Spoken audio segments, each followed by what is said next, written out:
Des hectares de diamants de Russell Conwell. Il y a plusieurs années, en descendant le Tigre et l'Euphrate, ces fleuves d'Asie occidentale, avec un groupe de voyageurs anglais, je fis la connaissance d'un vieux guide arabe engagé à Bagdad. J'ai souvent pensé que ce guide manifestait un état d'esprit semblable à celui de nos maîtres barbiers par certaines caractéristiques. Il était convaincu que son devoir ne se limitait pas seulement à nous guider et à accomplir ce pourquoi on le rémunérait, mais aussi à nous distraire par toutes sortes d'anecdotes curieuses et bizarres, anciennes et modernes, étranges et familières. J'en ai oublié plusieurs et j'en suis heureux. Mais il en est une que je n'oublierai jamais. Ce vieux guide tirait mon chameau par le licou le long des rives de ces fleuves anciens. Il me racontait histoire après histoire, jusqu'à m'enlacer et que je cesse de l'écouter. Cela le fâchait, et je faisais mine de rien. Mais j'ai souvenir d'une fois où il arracha son turban et l'agita en le tournoyant pour attirer mon attention. Je l'apercevais du coin de l'œil, mais je ne pouvais me résoudre à le regarder en face, de peur qu'il ne recommence. Sans avoir la curiosité de certaines personnes, je levai finalement les yeux vers lui, et aussitôt, il enchaîna avec une autre anecdote. Je vais maintenant vous raconter une histoire réservée à mes amis intimes. L'accent mis sur ces deux derniers mots me fit prêter l'oreille, et je m'en suis toujours félicité.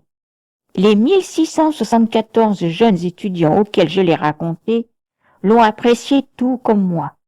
Et je dois le dire, j'en suis profondément touché.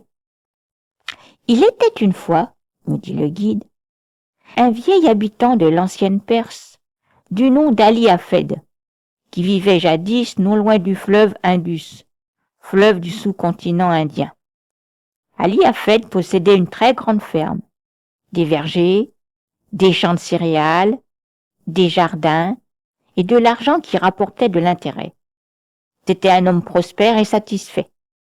Il était satisfait parce que prospère, et prospère parce qu'il satisfait. Un jour, il reçut la visite d'un vieux prêtre bouddhiste, un bonze, l'un des hommes sages de l'Orient. Ce dernier prit place devant le foyer et il expliqua au vieux fermier la création du monde. Au début, lui dit-il, l'univers n'était qu'un banc de brume où le Tout-Puissant introduisit son doigt en y décrivant des cercles, d'abord lentement, ensuite de plus en plus rapidement, jusqu'à ce que ce banc de brume se transforme en une boule de feu. Cette boule de feu roula dans l'espace, consumant sur son passage tous les autres bancs de brume, et fit se condenser l'humidité ambiante en pluies diluviennes qui refroidirent sa croûte extérieure. La chaleur du noyau en fusion transperça cette croûte de toutes parts, formant les montagnes, les collines, les plaines et les prairies de notre merveilleuse planète. Quand cette masse en fusion faisait éruption et refroidissait très rapidement, elle formait du granit. En tiédissant graduellement, elle créait du cuivre, de l'argent, de l'or, et puis des diamants. Un diamant, dit le vieux prêtre, c'est une goutte surgelée de soleil, ce qui en principe est scientifiquement vrai. En fait, un diamant est un dépôt de carbone solaire pur. Le vieux prêtre dit à Ali Hafed qu'avec un diamant de la grosseur du pouce, il pourrait acquérir le comté. Par ailleurs, avec une mine de diamants, il placerait ses enfants sur des trônes grâce à l'influence que lui donnerait cette immense fortune. Après cette histoire de diamants, et en songeant à leur valeur colossale, Ali Hafed se coucha ce soir-là comme s'il était désormais un homme pauvre. Il n'avait pourtant rien perdu. Mais il se sentait pauvre parce qu'il n'était plus satisfait de ce qu'il avait, et mécontent parce qu'il s'imaginait maintenant pauvre. Il songeait « Je veux une mine de diamants » et il demeura éveillé toute la nuit. De bonne heure, le lendemain matin, il se rendit chez le vieux prêtre. Lorsqu'il parvint à le tirer de ses rêves, Ali Hafed lui demanda voulez-vous m'indiquer où je peux découvrir des diamants? Des diamants? Pourquoi désires-tu des diamants? Ben voyons, je veux devenir immensément riche. Eh bien, alors va et trouve-les, c'est tout ce que tu as à faire. Va, trouve-les, et ils seront à toi. Mais j'ignore où aller. C'est simple, cherche une rivière qui parcourt des bancs de sable blanc entre de hautes montagnes, et tu trouveras toujours des diamants dans ce sable. Je ne crois pas à l'existence d'une telle rivière. Oh, n'en doute pas. Il en existe un grand nombre. Il te suffit simplement de partir et de les découvrir. À ce moment-là, les diamants seront à toi. J'irai, dit Ali Hafed. Alors, il vendit sa ferme, encaissa son argent, confia sa famille à un voisin et partit à la découverte de diamants. Il entreprit ses recherches de la bonne façon, à mon avis, dans les montagnes de la Lune. Ensuite, il parcourut la Palestine et sillonna l'Europe. Finalement, sans le sou, en haillon, misérable et démuni, il se retrouva sur la Grève, dans la baie de Barcelone en Espagne, lorsqu'une vague très haute, comme un raz-de-marée, traversa les colonnes d'Hercule. Le malheureux, souffrant, désespéré, moribond, ne put résister à la tentation de se jeter dans l'énorme vague. Il sombra sous la vague écumante et ne reparut jamais à la surface.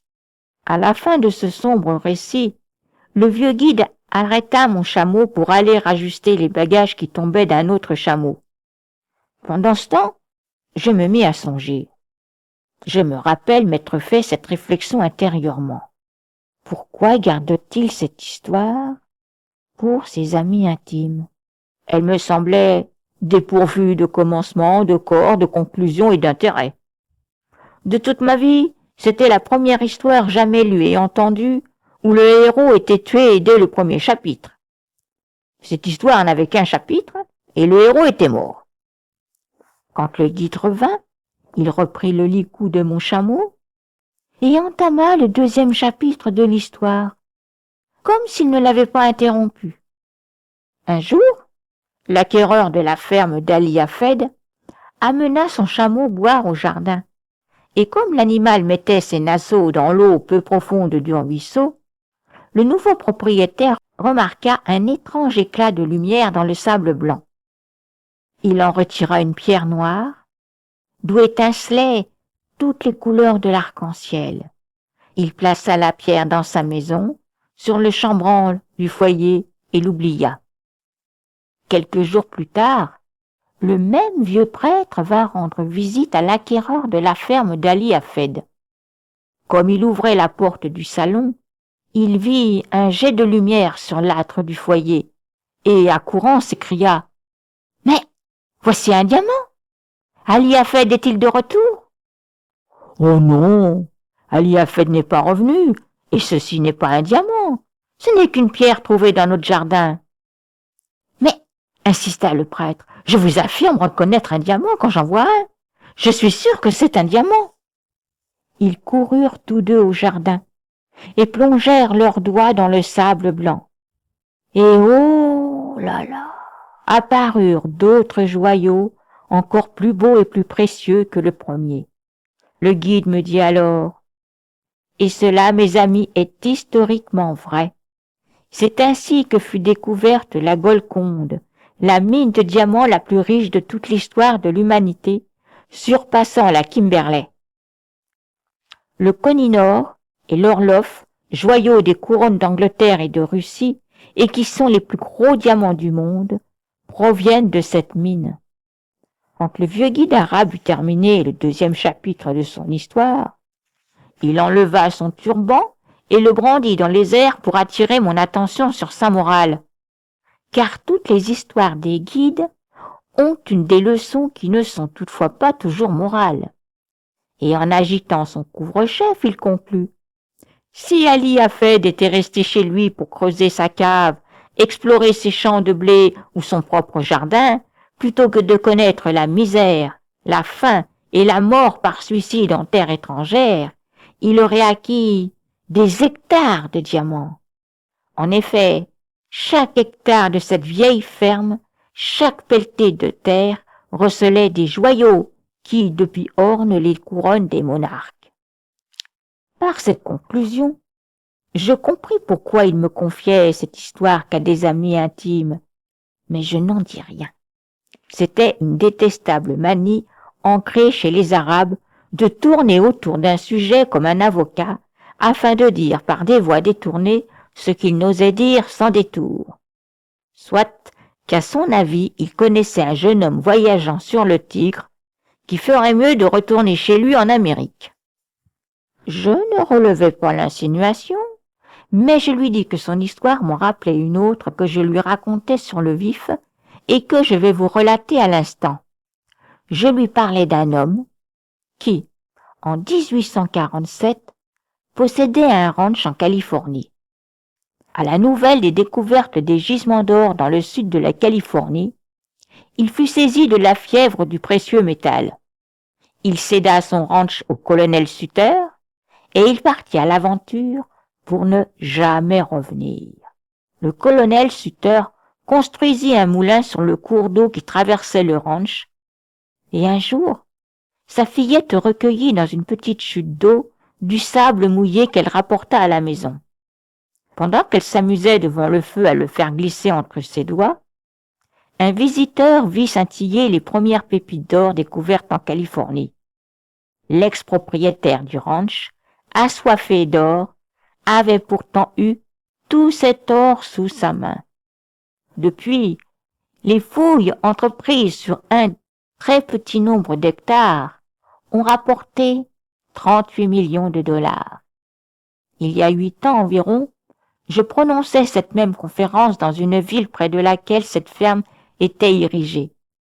Et on me dit que le propriétaire de son tiers indivis avait touché 120 dollars en or aux 15 minutes, jour et nuit, année après année, sans taxe.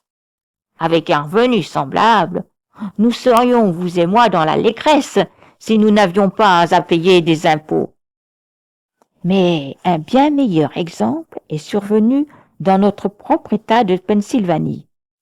Lorsque je parle en public, rien ne me fait plus plaisir que de m'adresser à un auditoire allemand, comme j'en ai l'occasion ce soir, et de leur citer cet exemple.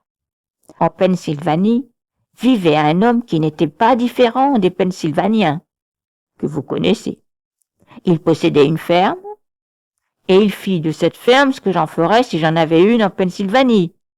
Il la vendit. Mais avant d'en disposer, il fit en sorte d'avoir un emploi comme collecteur d'huile à charbon chez un cousin engagé dans cette industrie au Canada, où se trouvent les premiers gisements de pétrole découverts sur ce continent. En ce temps-là, on la puisait à même les ruisseaux. Notre fermier de Pennsylvanie écrivit donc à son cousin pour solliciter un emploi. Voyez-vous, mes amis, ce fermier n'avait rien d'un imbécile, non. Il n'abandonna pas sa terre avant d'avoir quelque chose d'autre à faire. De tous les nigauds sous les étoiles, le pire, à mon avis, est celui qui laisse son emploi avant d'en avoir trouvé un autre.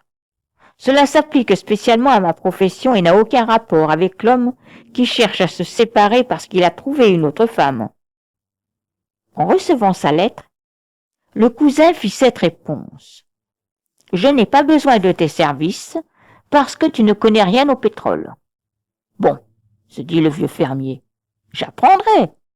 Et avec l'ardeur de la plus louable caractéristique des étudiants de l'université Temple, il entreprit d'étudier la question.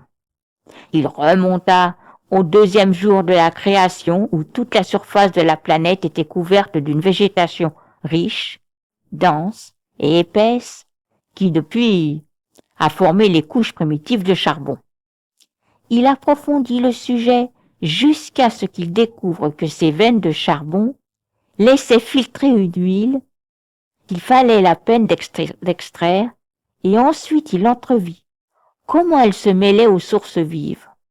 Il perfectionna sa technique jusqu'à connaître sa texture, son odeur, son goût, et comment la raffiner. Maintenant, écrivait-il à son cousin, Je connais tout du pétrole. Son cousin lui répondit, très bien, amène-toi. Alors, il vendit sa ferme 833 $, selon les registres du comté. À peine avait-il quitté les lieux que le nouvel acquéreur prit certaines dispositions pour pouvoir mieux abreuver son bétail. Il s'aperçut que l'ancien propriétaire avait placé depuis plusieurs années, au milieu du ruisseau derrière la grange, une planche verticale installée quelques centimètres plus bas que la surface de l'eau. Par le dispositif de cette planche à angle aigu dans la largeur du ruisseau, une écume sale et répugnante dans laquelle le bétail n'aurait pas trempé ses naseaux était repoussée sur l'autre rive. Voilà pourquoi le bétail allait boire plus bas. Et c'est ainsi que notre homme, parti pour le Canada, avait lui-même détourné pendant 23 ans un écoulement d'huile de charbon que les géologues de l'État de Pennsylvanie ont déclaré 10 ans plus tard représentait en ce temps-là une valeur de 100 millions de dollars pour l'État. 4 années passèrent et ces mêmes géologues confirmèrent que cette découverte valait en fait 1 milliard de dollars. En somme, celui qui avait possédé le territoire où s'étendent aujourd'hui Titusville et les vallées de Pleasantville avait analysé ce sujet en se reportant au 2e jour de la création jusqu'à aujourd'hui. Il avait tout étudié jusqu'à connaître parfaitement le pétrole. Et pourtant, il a tout vendu pour 833 $. Je le répète, cela n'a aucun sens. J'avais besoin d'un autre exemple. Je l'ai déniché dans le Massachusetts. Et je m'en excuse car c'est l'état d'où je viens. Le cas de ce jeune homme du Massachusetts ajoute une nouvelle dimension à ma pensée. Il fréquente l'université Yale, où il étudia le génie minier. En raison de ses talents prometteurs comme ingénieur minier, la direction de l'université le chargea des cours de rattrapage destinés aux étudiants en retard dans leurs leçons. Au cours de sa dernière année, il gagna ainsi 15 $ par semaine. À l'obtention de son diplôme, sa rémunération fut majorée à 45 $ par semaine et une chaire de professeur lui fut offerte. Il se rendit aussitôt chez sa mère. Si on avait augmenté son salaire de 15 $ à 15,60 $, ce jeune homme serait demeuré à son poste et fier d'y être. Mais en triplant son salaire d'un seul coup, cela lui monta à la tête. « Maman, je ne travaillerai pas à 45 $ par semaine. Vois-tu un homme de ma compétence travailler à 45 $ par semaine? Je pars en Californie prospecter et jalonner des mines d'or et d'argent, et je reviendrai immensément riche. Allons donc, Charlie. C'est aussi bien d'être heureux que d'être riche. Oui, dit Charlie, mais c'est aussi bien d'être riche et heureux en même temps. Ils avaient tous deux raison. Il était fils unique, elle était veuve, il eut le dernier mot. C'est toujours comme ça. Ils vendirent tout ce qu'ils avaient au Massachusetts, et au lieu de se rendre en Californie, ils s'arrêtèrent dans le Wisconsin, où il entra au service de la compagnie d'exploitation minière Superior Cooper, au salaire de 15 $ par semaine. Une clause de son contrat lui garantissait cependant un intérêt spécial dans tout gisement minier qu'il découvrirait pour le compte de la compagnie. Je ne crois pas que ce jeune homme ait jamais découvert une mine. Et s'il se trouve dans l'auditoire un actionnaire de cette compagnie, celui-ci aurait certainement aimé que Charlie découvre quelque chose. J'ai également des amis que je ne vois pas ici parce qu'ils n'ont pu se payer l'entrée, et qui détenaient des actions dans cette compagnie, à l'époque où notre homme y décrocha un emploi. Je n'ai plus jamais entendu parler de lui. J'ignore ce qu'il est devenu, s'il a ou non repéré des mines, mais je ne crois pas qu'il y soit jamais parvenu. Cependant, je sais ce qui s'est produit au bout du compte. À peine avait-il quitté le vieux domaine familial que le nouveau propriétaire s'affaira à arracher les pommes de terre. Les pommes de terre étaient déjà ensemencées quand il en avait acheté la ferme. Alors qu'il passait avec un panier de pommes de terre dans l'ouverture d'une clôture de pierre, le contenant se coinça fermement entre les parois rocheuses. Vous n'ignorez pas que, dans le Massachusetts, la plupart des fermes sont entourées de clôtures en pierre des champs. Il faut réduire la largeur des portes cochères, car l'espace manque pour ranger la pierre. Après avoir dégagé le panier, il le déposa sur le sol et le fit franchir l'étroit passage en le trimballant d'un côté et de l'autre, quand tout à coup, le cultivateur aperçut au sommet du mur de pierre, à l'angle de la barrière, un bloc de 20 cm² d'argent massif. Par ailleurs, Charlie, ce professeur d'exploration minière et de minéralogie, dont les connaissances étaient si vastes qu'il leva le nez sur un emploi à 45 $ par semaine, était précisément assis sur ce bloc d'argent lorsqu'il céda la propriété familiale.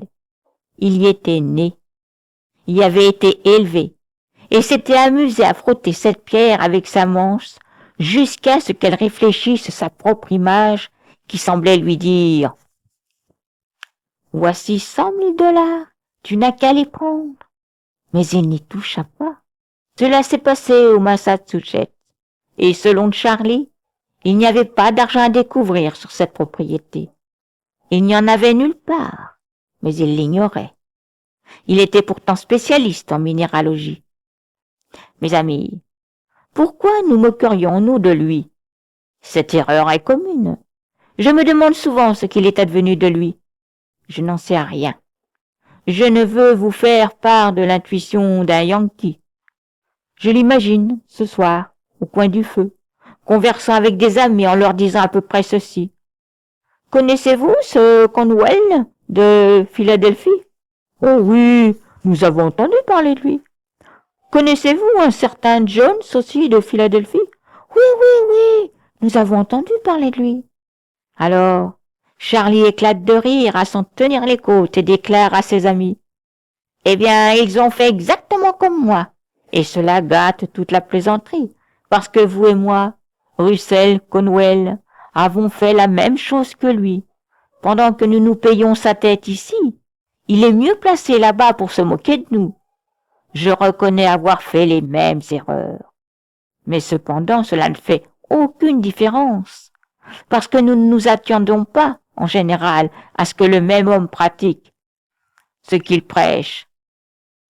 En arrivant ici ce soir, et en regardant autour de moi, je vois encore ce que je vois sans cesse depuis 50 ans. Des gens qui commettent précisément la même erreur. Je souhaite souvent me retrouver avec la jeune génération.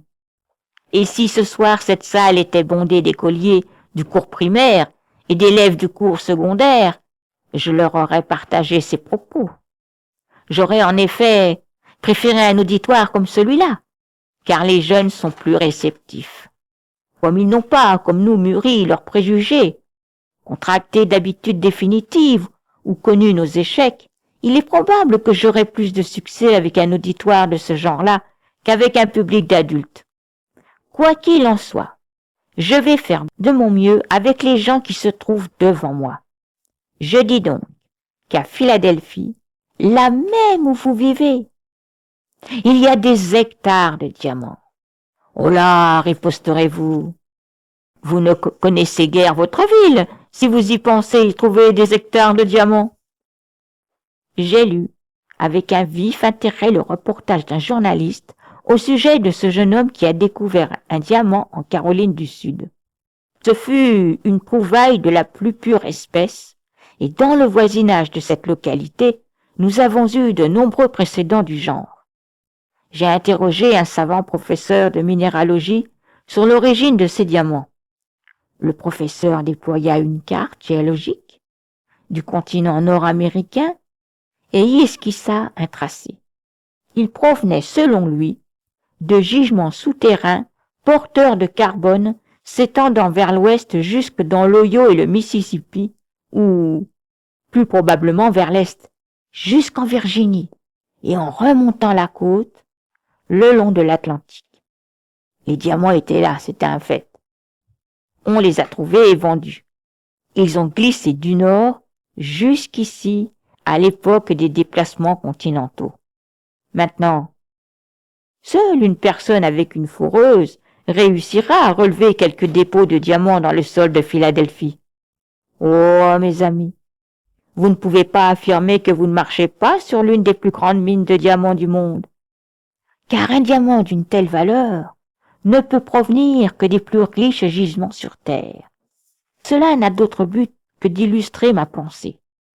Je la précise en ajoutant que si vous ne tenez pas, à proprement parler, ces mines de diamants entre vos mains, vous possédez déjà tout ce qu'elles pourraient vous procurer. Car depuis que la reine d'Angleterre a, lors de ses réceptions, adressé à une Américaine un fabuleux compliment sur l'éclat de sa toilette parce qu'elle n'était pas rehaussée d'aucun bijou, cela a rendu les diamants presque démodés. Vous devriez en conserver seulement quelques-uns qui témoigneraient de votre modestie et vendre les autres. Maintenant, je le répète, l'occasion de devenir riche, de faire fortune, existe ici à Philadelphie, en ce moment même, à portée de la main de chaque homme et femme qui m'écoute ici ce soir. J'en ai la ferme conviction. Et je ne suis pas monté sur cette estrade, en l'occurrence, pour vous raconter des sornettes, mais pour vous dire ce que je crois être la vérité aux yeux de Dieu. Au fil des années, j'ai acquis du bon sens. Et je sais que j'ai raison. Je suis persuadé que les hommes et les femmes rassemblés ici ce soir, qui ont peut-être été obligés de se serrer la ceinture avant de s'offrir l'entrée pour assister à cette conférence, ont des hectares de diamants à portée de la main, une multitude d'occasions de s'enrichir. Jamais sur terre un endroit ne s'est avéré plus propice. Jamais dans l'histoire du monde un sans le sou n'a-t-il eu plus de chances de devenir riche rapidement et honnêtement que dans la ville de Philadelphie aujourd'hui. Je vous dis la vérité, et je veux que vous la preniez comme telle. Car si vous pensez que je vous raconte n'importe quoi, alors ma place n'est pas ici. Je n'ai pas de temps à perdre en paroles futiles. Mais ce que je vous dis en ce moment, j'en suis fermement convaincu. Et si nul d'entre vous ne tire profit de mes propos ce soir, alors j'aurai perdu mon temps. Je vous dis que vous devez être riche et que c'est votre devoir de le devenir. Combien de frères dévots me disent « Mais, pasteur, consacrez-vous tout votre temps à parcourir ce pays en suggérant aux jeunes de s'enrichir et de faire de l'argent ?» « Oui, bien sûr, je le fais. » Il s'écrie. « Mais c'est terrible! Pourquoi ne prêchez-vous pas l'Évangile au lieu d'inciter les gens à faire de l'argent ?» Parce que faire de l'argent honnêtement, c'est prêcher l'Évangile. Voilà la raison. Ceux qui sont riches sont peut-être les citoyens les plus honnêtes de votre milieu. « Oh !» objectera ce jeune homme ici ce soir. « On m'a toujours dit qu'un homme qui a de l'argent est malhonnête, indigne, mesquin et méprisable. » Mon ami, à juger les gens de cette manière, c'est la raison pour laquelle vous êtes pauvre. Votre croyance se base sur une fausseté. Ici, laissez-moi vous dire clairement et brièvement, même si nous n'avons pas le temps de discuter ce sujet, que 98% des gens riches d'Amérique sont des personnes honnêtes. C'est pour cela qu'ils sont riches, qu'il leur est fait crédit. C'est pour cela qu'ils dirigent de grandes entreprises et que beaucoup de gens sont à leur emploi. C'est parce qu'ils sont d'honnêtes gens. Un autre jeune homme dira, on entend parler quelquefois de gens qui font des milliers de dollars malhonnêtement. Bien sûr. Et moi aussi. Mais ce sont là des cas rares que les journaux mettent en lumière pour faire leurs manchettes. Au point que vous en arriviez à penser que tous les riches le sont devenus de façon malhonnête. Mon ami, conduisez-moi, si vous fournissez l'auto, dans les banlieues de Philadelphie et présentez-moi aux propriétaires de maisons de ces grandes villes, ces belles maisons entourées de jardins et de fleurs, ces magnifiques maisons de style si élégant, et je vous ferai connaître la crème des citoyens de cette ville par leur réputation et leur esprit d'initiative. Vous savez que je n'hésiterai pas à le faire. Un homme n'est pas vraiment un homme tant qu'il ne possède pas sa propre maison, car posséder sa maison oblige à être plus raisonnable, plus honnête, plus mûr, plus vrai, plus économe, plus prudent. Il n'y a rien de répréhensible à posséder de l'argent, et même beaucoup. Vous savez que nous prêchons du haut de la chair contre la cupidité. Nous y revenons si souvent en la qualifiant au bout du compte d'amour du gain, qu'à la fin les chrétiens croient qu'en prononçant nos sermons, nous voyons du mal dans le fait qu'un homme ait de l'argent, jusqu'au moment où le panier de la quête se met à circuler. Car alors, nous venons bien près de maudire les gens parce qu'ils ne sont pas plus généreux. Oh, quelle contradiction! L'argent est un pouvoir, et pour en avoir, vous devez être raisonnablement ambitieux. Vous le devez parce que vous pouvez faire le bien avec de l'argent plus que sans argent. L'argent a permis l'impression de la Bible. L'argent a construit vos églises. L'argent a envoyé vos prêtres en mission. L'argent rémunère vos prédicateurs. Et vous n'en auriez pas beaucoup s'ils n'étaient pas bien payés. Je suis toujours prêt à recevoir une augmentation de salaire de mon église parce que celle qui verse le plus haut salaire est toujours celle qui réunit le plus facilement de l'argent. Dans toute votre vie, vous n'avez jamais vu d'exception à cette règle. Plus le salaire d'une personne est important, plus elle peut faire le bien. Si elle est éprise de justice, il lui conviendra tout naturellement de donner en retour ce qu'elle reçoit. Je dis donc que vous devez posséder de l'argent. Si vous pouvez honnêtement vous enrichir à Philadelphie, c'est pour vous une obligation chrétienne et divine à remplir. C'est une grave erreur des pieux gens de penser que vous devez être diablement pauvre pour être fervent. Vous me direz, n'avez-vous pas de compassion pour les pauvres? Mais si, autrement je n'aurais pas été conférencier des années durant. Je ne dis pas éprouver de pitié pour les pauvres, mais que ceux qui méritent cette compassion sont peu nombreux. Compatir avec un être que Dieu a puni pour ses péchés et le secourir alors que Dieu maintient sa condamnation constitue une mauvaise action. Cela ne fait aucun doute. Et c'est ce que nous faisons plutôt que d'aider ceux qui doivent l'être. Même s'il faut manifester certains égards aux indigents de Dieu, c'est-à-dire à ceux qui ne peuvent pas s'aider eux-mêmes, rappelons-nous qu'aux États-Unis, nul n'est démuni si ce n'est par sa faute ou celle d'autrui. De toute façon, tout va mal pour ceux qui sont pauvres.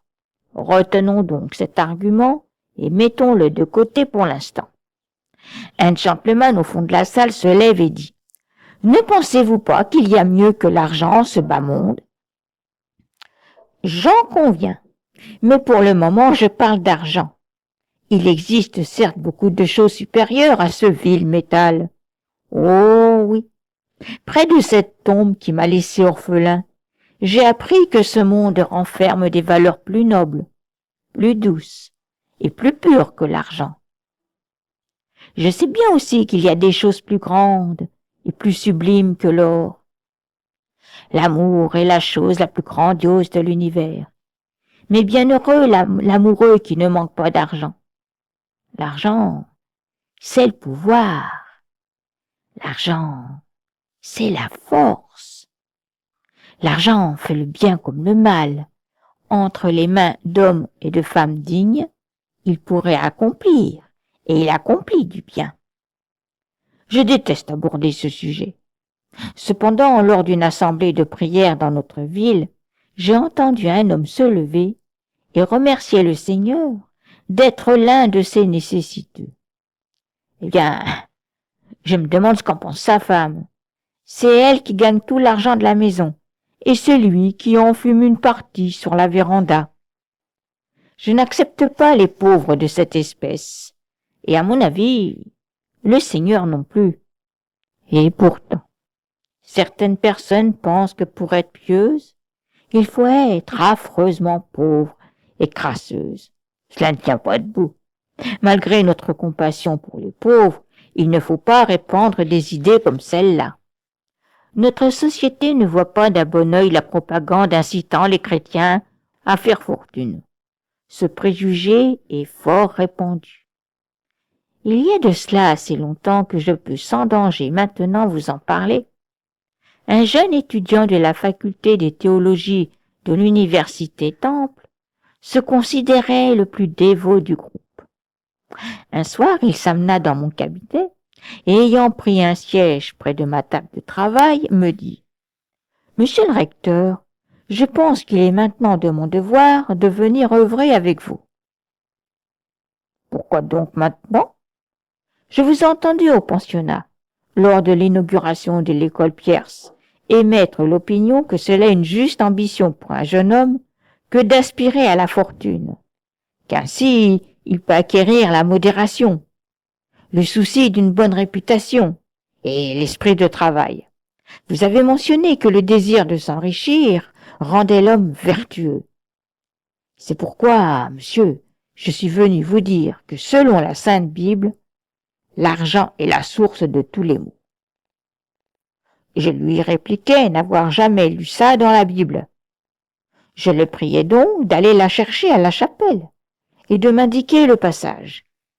Il obéit et revint bientôt d'un pas triomphant, la Bible ouverte, dans les mains avec la fierté bigote du sectaire étroit d'esprit ou de celui qui appuie sa foi sur une fausse interprétation des Écritures.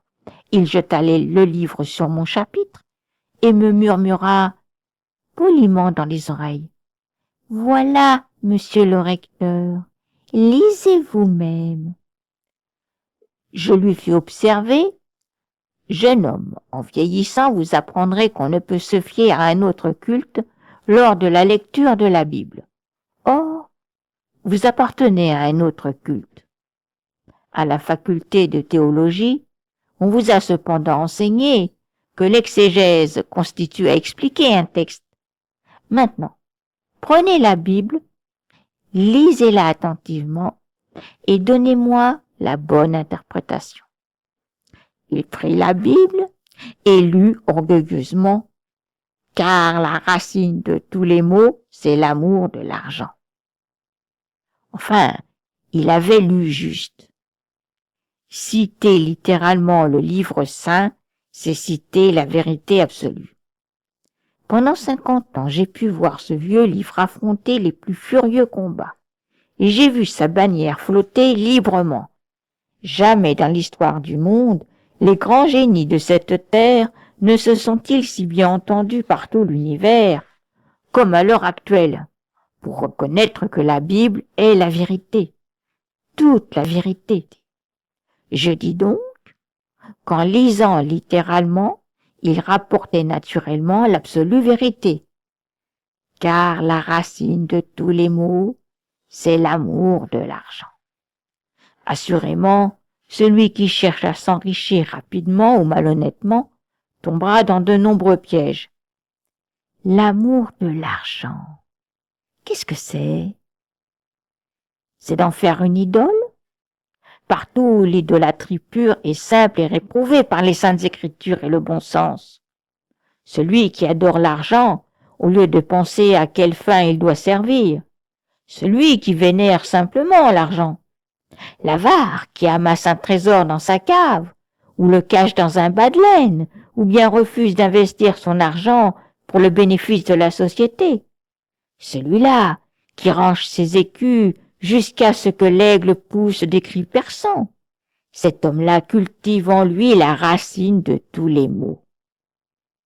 Je pense devoir passer à autre chose, afin de répondre à la question que la plupart d'entre vous se posent. Existe-t-il vraiment des possibilités de s'enrichir à Philadelphie? Eh bien, c'est très simple. Lorsque vous voyez où une chose se trouve, dès l'instant où vous l'apercevez, elle vous appartient.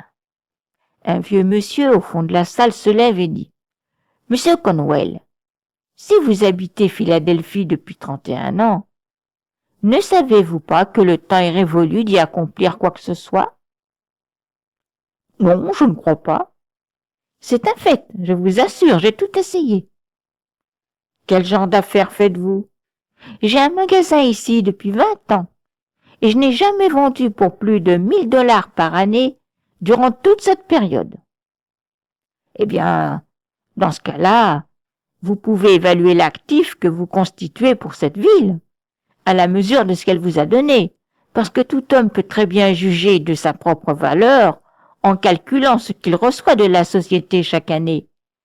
Si vous n'avez fait que 1 000 $ par année, durant 20 ans à Philadelphie, il aurait fallu qu'on vous chasse de Philadelphie 19 ans et 9 mois plus tôt.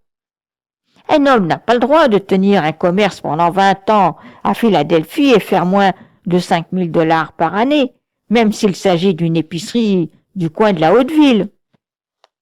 Vous protestez? On ne peut pas faire 5 000 $ avec un magasin par les temps qui courent? Oh, mes amis, faites seulement le tour du pâté de maison. Apprenez ce que les gens veulent et ce que vous devez leur fournir. Mettez cela sur papier et évaluez déjà vos profits en répondant à leurs demandes. Vous aurez tôt fait de le constater. La richesse est donc là, à portée de votre voix. On me fait la remarque. Vous ne connaissez rien aux affaires. Un prédicateur n'a jamais été au courant des affaires. Très bien. Je devrais donc vous prouver que je suis un expert. Je n'aime pas le faire, mais j'y suis contraint parce qu'autrement, vous ne prendrez pas mon témoignage au sérieux. Mon père tenait un magasin dans une région rurale.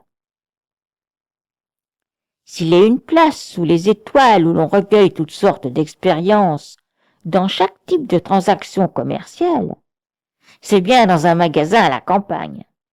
Je ne m'orgueillis pas de mes expériences, mais il arriva quelquefois, pas trop souvent, heureusement pour lui, que mon père me confie la garde du magasin en son absence. Mes amis, une chose toutefois se produisait régulièrement. Un client entrait et me demandait « Avez-vous des canifs ?»« Non, nous n'en avons pas. » Je m'éloignais en sifflotant. De toute façon, quel intérêt avais-je à l'égard de cette personne? Ensuite, un autre cultivateur s'amenait et me disait « Avez-vous des canifs ?»« Non, nous n'en avons pas. » Puis je me retirais en sifflotant un autre air. Et sitôt après, un autre client apparaissait dans le cadre de la porte et demandait « Avez-vous des canifs ?» Non. Pourquoi me demande-t-on constamment des canifs? Croyez-vous que nous sommes en affaires pour procurer des canifs à tout l'arrondissement? Gérez-vous ainsi votre commerce à Philadelphie? L'ennui, c'est que je n'avais pas encore compris que la dévotion envers Dieu et le principe fondamental du succès en affaires reposent tous les deux sur la même base. Le commerçant qui dit « Je ne veux pas mêler la religion à mes affaires » se proclame lui-même ou imbécile ou au bord de la faillite ou voleur. En tout cas, l'un des trois. Il échouera en l'espace de quelques années. Il faillira sûrement s'il ne fait pas participer sa religion à ses affaires. Si j'avais mené l'entreprise de mon père en bon chrétien, suivant les desseins de Dieu, j'aurais eu un canif à vendre à mon troisième client. J'aurais ainsi fait preuve de bonté à son égard, et en retour, j'aurais reçu une récompense qu'il était de mon devoir d'accepter. De bigotes gens pensent que si vous faites un profit sur ce que vous vendez, vous êtes un homme injuste. Au contraire, il est criminel de vendre des marchandises pour un montant moindre que ce qu'elles vous coûtent. Vous n'avez pas le droit de faire ça.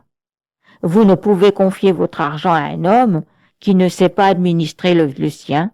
Vous ne pouvez faire confiance dans votre famille à un homme qui n'est pas fidèle à sa femme. Vous ne pouvez vous fier à personne en ce monde qui ne met pas en jeu son cœur, sa réputation, sa vie. J'avais le devoir de fournir un canif au 3e client, ou au 2e, ou de le lui vendre avec profit. Il n'est pas juste de vendre des marchandises sans profit, plus qu'avec un profit honteux. Chaque transaction devrait être telle qu'elle profite autant à mon client qu'à moi-même. Vivre et laisser vivre est un principe de l'Évangile, mais également une prescription du bon sens. Oh, jeune homme, entends-moi, vis au jour le jour. N'attends pas d'avoir mon âge avant de commencer à jouir de la vie. Si j'avais des millions, ou seulement 50 sous de l'argent que j'ai essayé de gagner dans ma vie, je n'en tirerais rien de comparable au réconfort que j'éprouve ce soir devant cette assemblée. Oh oui, je suis ce soir récompensé plus qu'au centuple d'avoir partagé autant que j'ai pu au cours des ans. Je ne devrais pas m'exprimer ainsi. C'est de l'égoïsme. Mais à mon âge, on me le pardonnera. Je me devais d'aider mon prochain. C'est ce que j'ai essayé de faire, et chacun devrait s'y évertuer pour être heureux. En effet, celui qui rentre chez lui avec le sentiment d'avoir volé $1 dans sa journée, d'avoir dérobé à un homme son juste bien, ne jouit pas d'un doux repos. Le lendemain, il s'éveille fatigué et n'a pas la conscience tranquille en se rendant à son travail. Même s'il a accumulé des millions, sa vie n'est pas un succès. Tandis que celui qui, toute sa vie, a partagé avec son prochain, insistant sur ses droits et sur ses profits, en concédant aux autres leurs droits et leurs profits, remplit sa destinée chaque jour. De plus, il s'engage sur la voie royale de la fortune. C'est là l'histoire des milliers de millionnaires. Cet homme ici s'est plaint que son commerce à Philadelphie ne lui rapporte rien. Il a mené ses affaires à partir d'un mauvais principe. Demain matin, par exemple, si je me présente à votre établissement et vous demande « Connaissez-vous le voisin qui habite à un pâté de maison d'ici, au numéro civique 1240 ?»« Oh oui, je l'ai rencontré, il fait ses emplettes ici dans mon magasin. »« D'où vient-il ?»« Oh ben je sais pas. »« Combien de personnes y a-t-il dans sa famille ?»« Je l'ignore. »« Pour qui vote-t-elle ?»« Je n'en sais rien. »« Quelle est leur église ?»« Je ne le sais pas et ça ne m'intéresse pas. Pourquoi me posez-vous toutes ces questions ?» Si vous exploitiez un commerce à Philadelphie, me répondriez-vous de cette façon? Si oui, alors vous gérez vos affaires exactement comme moi au magasin de mon père, au Massachusetts. Vous ne saviez pas et vous ne vouliez pas savoir d'où venait votre voisin avant de s'établir à Philadelphie. Si vous lui aviez porté attention, vous seriez maintenant un homme riche. Si vous vous étiez intéressé à lui et à ses affaires, dans le but de savoir ce dont il avait besoin, vous seriez riche. Mais vous passez votre temps à dire « je n'ai pas de veine », alors que vous êtes l'auteur de votre propre malchance. Mais un autre jeune homme se lève là-bas et dit « je ne peux pas me lancer dans le commerce. » Pourquoi ne le pouvez-vous pas? Parce que je n'ai pas de capital. Oh, délicate et inepte créature, qui ne se sert pas de ce qu'elle a entre les deux oreilles. C'est déprimant de voir ces incapables sur le coin de la rue se lamenter. Oh, si j'avais du capital, je deviendrais tellement riche.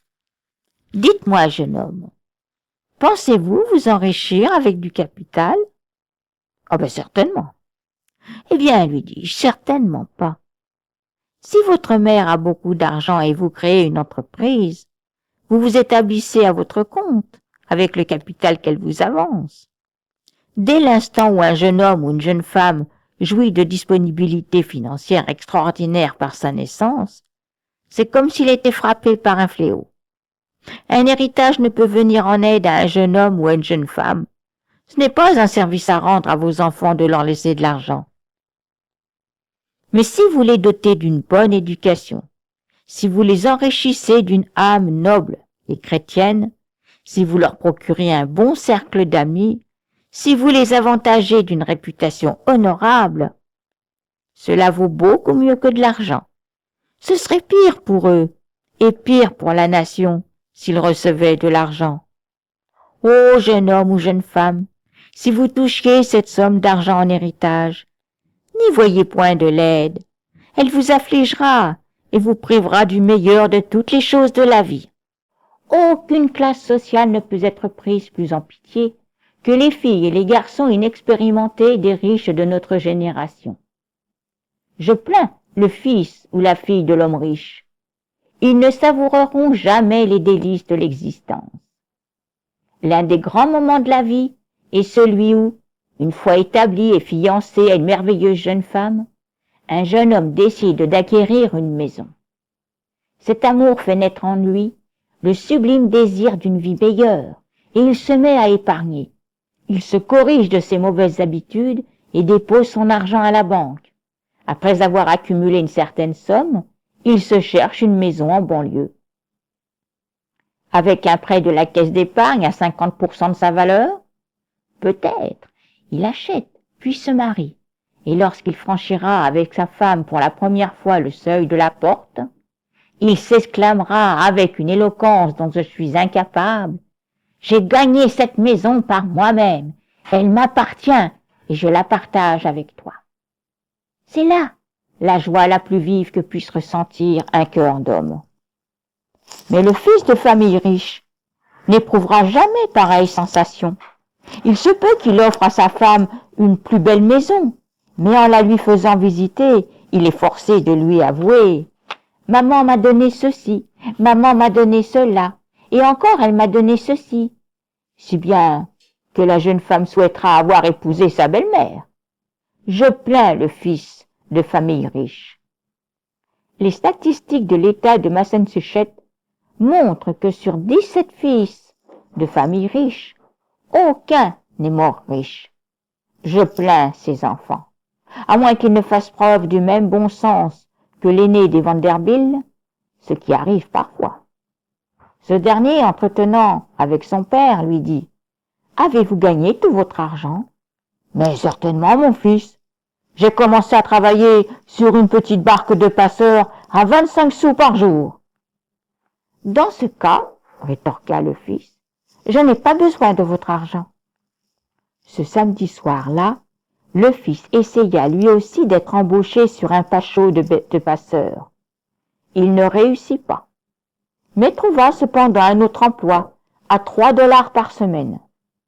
Évidemment, si un fils de famille riche fait cela, il acquérera la discipline d'un garçon démuni, et pour quiconque, cela vaut plus qu'une formation universitaire. Ainsi, il deviendra apte à administrer des millions que son père lui a laissés. Toutefois, les riches s'opposent en général à ce que leurs enfants suivent leurs traces. En principe, le père ne permettra pas à son fils de travailler. Et que dire de sa mère? Voyons, elle penserait tomber en disgrâce dans son entourage s'il fallait que son pauvre, frêle et gentil petit garçon aux mains blanches gagne son pain à la sueur de son front. Je ne m'attendrai pas sur ces fils de famille riche. Je me rappelle en avoir croisé un à Niagara, mais je me souviens d'un autre beaucoup plus près de nous. Lors d'un banquet ici, à Philadelphie, j'avais à mes côtés un jeune homme au bon cœur. Je crois reconnaître ici certains messieurs présents à ce banquet, et je prie ses amis de me pardonner. Ce jeune homme me dit donc: « Monsieur Conwell, vous êtes malade depuis 2 ou 3 ans. À la sortie, montez dans ma limousine et mon chauffeur vous conduira chez vous sur la route Broad. » Je le remercie beaucoup, et peut-être ne devrais-je pas raconter l'incident de cette façon, mais je vous rapporte les faits. Ayant pris place sur la banquette avant à côté du chauffeur de cette limousine, je lui demandai en cours de route: « Combien cette limousine a-t-elle coûté? »« Oh, tout au plus 6 800 $, les droits de douane en su. »« Bon, lui dis-je. Arrive-t-il que le propriétaire de cette limousine la conduise lui-même? Là-dessus, le chauffeur se mit à rire de bon cœur, si bien qu'il perdit le contrôle du volant. Ma question l'avait tellement surpris qu'il monta sur le trottoir, contourna un lampadaire avant de réintégrer la chaussée. Il rigolait au point que la voiture en tremblait. Il s'exclama. « Lui? Conduire cette automobile? Encore chanceux qu'il sache au moins en descendre lorsqu'elle s'arrête. » Il faut que je vous parle de cet autre fils de famille riche, rencontré à Niagara Falls. Je rentrai à mon hôtel après une conférence, et en m'approchant du guichet du préposé à la réception, je me trouvai en compagnie du fils d'un millionnaire de New York. C'était un spécimen indescriptible, une rareté au point de vue anthropologique. Il portait sur le côté de la tête une casquette avec une houppe en or sur le dessus, et sous le bras, une canne à pomme d'or plus riche que son cerveau. Comprenez-moi bien, c'est difficile de vous le décrire. Il exhibait un monocle avec lequel il ne voyait goutte, des bottes en cuir verni qui entravaient sa démarche, et des pantalons qui l'empêchaient de s'asseoir. Un costume de sauterelle, quoi. Ce criquet humain arriva au guichet du commis en même temps que moi, ajusta son monocle d'aveugle et s'adressa à lui de cette manière. Voyez-vous, il s'imaginait que ça faisait chic de zézayer à l'anglaise. « Monsieur, auriez-vous l'amabilité de me donner du papier et des enveloppes ?» Le commis de l'hôtel toisa vite notre homme du regard, retira du papier et des enveloppes d'un tiroir, les lança sur le comptoir et retourna à ses livres. Vous auriez dû voir la tête de notre zigoto quand les enveloppes glissèrent dans sa direction.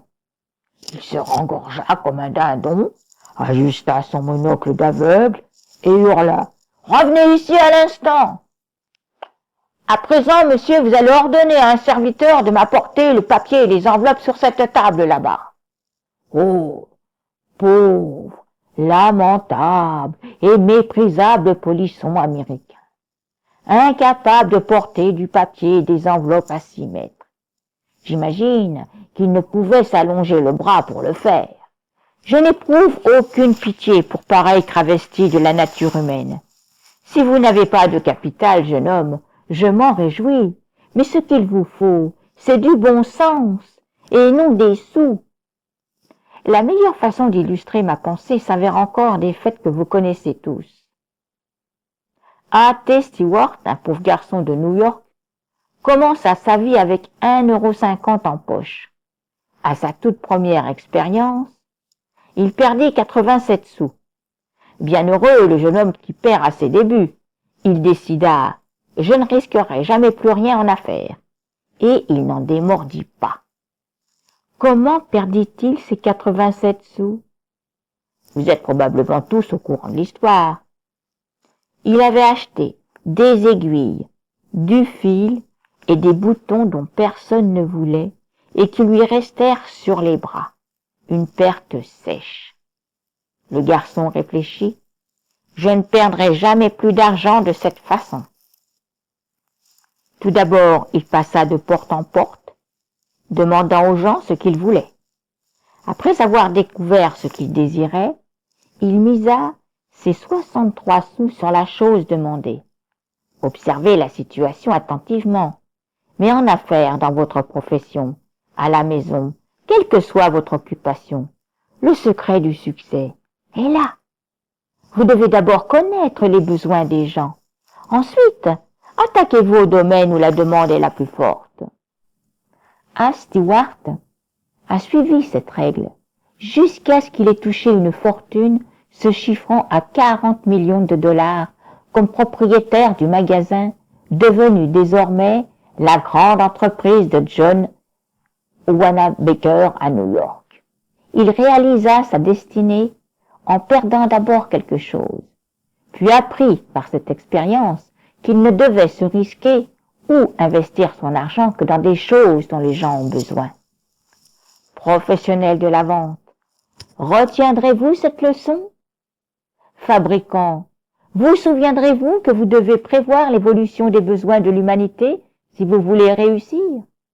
Appliquez-vous, braves gens, fabricants, marchands ou travailleurs, à satisfaire les besoins de l'être humain. C'est un grand principe, aussi vaste que l'univers et aussi profond que les saintes écritures. Le meilleur exemple que je connaisse est celui de John Jacob Astor. Vous savez qu'il édifia la fortune de la famille Astor quand il vivait à New York. Il traversa l'océan à crédit. Mais ce pauvre garçon, sans un sou en poche, a bâti la fortune de la famille Astor en observant un seul précepte. Parmi vous, un jeune homme objectera, « Évidemment, il est possible d'amasser une fortune à New York, mais pas à Philadelphie. » Mes amis, avez-vous déjà lu ce merveilleux livre de Rhys, où il fournit des statistiques sur les dossiers de 107 millionnaires de New York en 1889? Si vous lisez son rapport, vous constaterez que sur 107 millionnaires, 7 seulement ont acquis leur fortune à New York. Sur les 107 millionnaires possédant 10 millions de dollars dans l'immobilier à l'époque, 67 d'entre eux avaient fait leur argent dans les villes de moins de 3500 habitants. L'homme, actuellement le plus riche du pays, si vous lisez les codes de la bourse de biens immobiliers, est toujours demeuré dans une ville de 3500 habitants. La grande différence n'est pas tellement où vous êtes, mais ce que vous êtes. Car si vous ne pouvez vous enrichir à Philadelphie, vous n'y arriverez certainement pas mieux à New York. John Jacob Astor a mis en lumière ce qui peut être réuni n'importe où. Il a détenu un jour une hypothèque sur un magasin de confection pour dames où on ne vendait pas assez de chapeaux pour acquitter les intérêts de son argent. Il saisit l'immeuble hypothéqué, prit possession du magasin et s'associa aux anciens propriétaires dans le même magasin avec le même capital. Il ne leur apporta pas $1 en capital. Il leur fallait vendre de la marchandise pour recueillir de l'argent. Puis il quitta les lieux, les laissant seuls dans la boutique, comme auparavant. Cependant, il s'assit sur un banc à l'ombre dans le parc. Que faisait-il là, ce John Jacob Astor, comme partenaire de ceux qui avaient fait faux bond? Il remplissait là, à mon avis, la tâche la plus importante et la plus plaisante de l'entreprise. De son banc, John Jacob Astor regardait passer les jolies femmes. Qui ne s'enrichirait pas à ce jeu? Lorsqu'une femme s'amenait, les épaules en arrière, la tête haute, regardant droit devant elle, comme si elle ne se souciait pas d'être contemplée de partout, alors il examinait son chapeau, et avant de l'avoir perdu de vue, il était parvenu à distinguer sa forme, la couleur des garnitures et les ondulations des plumes. J'essaie parfois de décrire un chapeau, mais très peu souvent. Je ne m'attaquerai pas à ceux de la dernière mode. Qui veut s'y hasarder? Cet assemblage de reliquats de toutes sortes sur la nuque ou sur le cou, pareil à un coq auquel il ne resterait qu'une seule plume sur la queue. Mais à l'époque de John Jacob Astor, la confection des chapeaux était un art. Il retourna à la boutique et donna ses directives.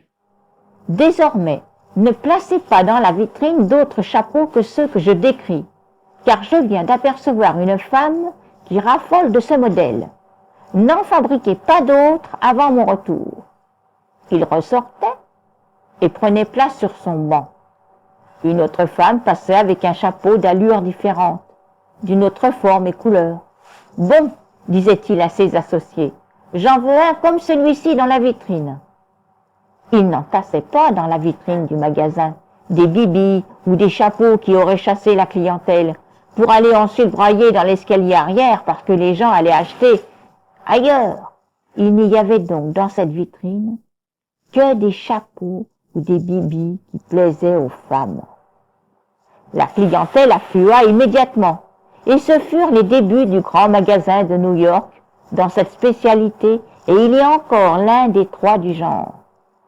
John Jacob Astor fit fortune là où d'autres avaient failli, non pas en leur fournissant plus d'argent, mais en décelant d'abord les goûts des femmes, afin de ne pas gaspiller de matériel lors de la confection de chapeaux. Je vous le dis, si quelqu'un pouvait prévoir les caprices de la mode, il pourrait prévoir n'importe quoi sous la voûte étoilée. Imaginez que je me promène au sein de cet auditoire ce soir et que je vous demande s'il est encore possible de cette grande ville industrielle de s'enrichir dans l'activité manufacturière. Oh oui, affirme ce jeune homme. Les possibilités ne manquent pas si vous avez l'appui d'un cartel ou si vous disposez au départ d'un capital de 2 ou 3 millions de dollars. Jeune homme, l'histoire de la dissolution des cartels, après l'attaque portée contre les grandes entreprises, prouve que l'occasion d'agir est maintenant donnée aux entrepreneurs plus modestes. Jamais dans l'histoire du monde n'a-t-on pu, sans capital, s'enrichir aussi vite qu'aujourd'hui dans l'industrie manufacturière. Mais, diriez-vous, on ne peut rien faire de la sorte? On n'entreprend rien sans capital? Jeune homme, laissez-moi vous donner un exemple. Je dois le faire. J'ai ce devoir envers tout jeune homme ou toute jeune femme, parce que bientôt nous irons tous en affaire avec cette idée-là. Jeune homme, rappelez-vous que si vous connaissez les besoins des gens, vous avez sûr l'art de faire fortune, plus de connaissances que nulle somme d'argent ne peut vous procurer. Au Massachusetts, il y avait un pauvre homme sans travail. Il flânait dans la maison jusqu'à ce que sa femme lui dise de sortir et d'aller travailler. Comme il habitait le Massachusetts, il obéit à sa femme. Il se rendit sur la baie et s'assit sur la plage, et il se mit à façonner une chaînette de bois dans un bardeau détrempé. Le soir, ses enfants se l'arrachèrent, et pour avoir la paix, il en découpa une autre. Un voisin, entrant chez lui, le vit à l'œuvre et lui dit « Pourquoi ne taillez-vous pas des jouets de bois pour les vendre? Vous feriez de l'argent. »« Oh, je ne saurais pas lesquels fabriquer. »« Mais pourquoi ne pas le demander à vos propres enfants? »« Oh, à quoi bon, ajouta le charpentier. Mes enfants ne sont pas comme les autres. J'ai déjà entendu ça quand j'étais maître d'école. Mais il suivit ce conseil et le lendemain matin, quand Marie descendit l'escalier et lui dit « Quel jouet veux-tu » elle commença à en énumérer. Un lit de poupée, un lavabo de poupée, un carrosse de poupée, et elle détermina une liste d'objets pour occuper son père jusqu'à la fin de ses jours. Ayant consulté ses enfants dans sa propre maison, et faute d'argent pour acheter du bois neuf, il utilisa son bois de chauffage pour fabriquer les robustes jouets en bois naturel qui eurent pendant si longtemps une renommée mondiale. Cet homme avait débuté en modelant ses jouets pour ses enfants. Ensuite, il en fit des copies qu'il vendit par l'entremise d'un voisin marchand de bottines et de souliers. Il commença d'abord à faire un petit peu d'argent, et par la suite, un peu plus. Thomas William Robinson, dans son livre, rapporte que cet homme est désormais l'être le plus riche du vieil État du Massachusetts. Et je crois que c'est la vérité.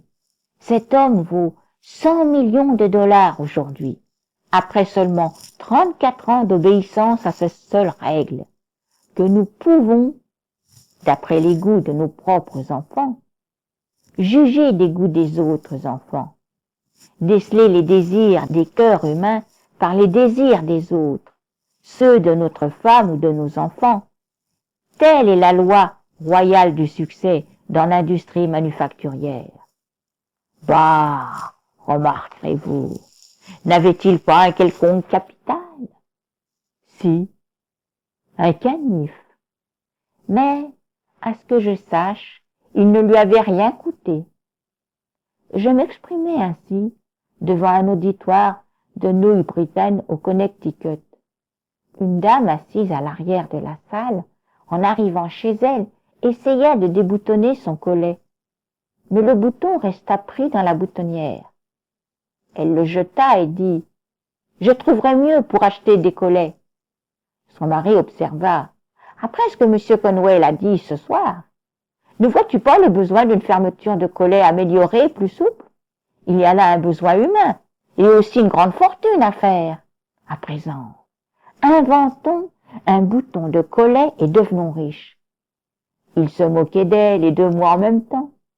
C'est là la plus triste chose qui puisse m'arriver, tel un lourd nuage de minuit parfois. Avoir besogné si durement pendant plus d'un demi-siècle et pourtant avoir fait si peu. Malgré votre magnanimité et votre générosité à mon égard, ce soir je ne crois pas qu'il y en ait un sur 10 parmi vous qui va faire $1 million pour la simple raison que vous êtes ici. Et c'est votre faute et non la mienne. Je le dis en toute sincérité. À quoi bon parler si les gens ne font jamais ce que je leur dis? Son mari l'ayant ridiculisée, elle résolut d'imaginer un meilleur bouton de collet. Et quand une femme a une idée en tête, elle n'en dit rien et l'exécute. C'est cette femme de la Nouvelle-Angleterre qui inventa le bouton pression que nous trouvons maintenant partout.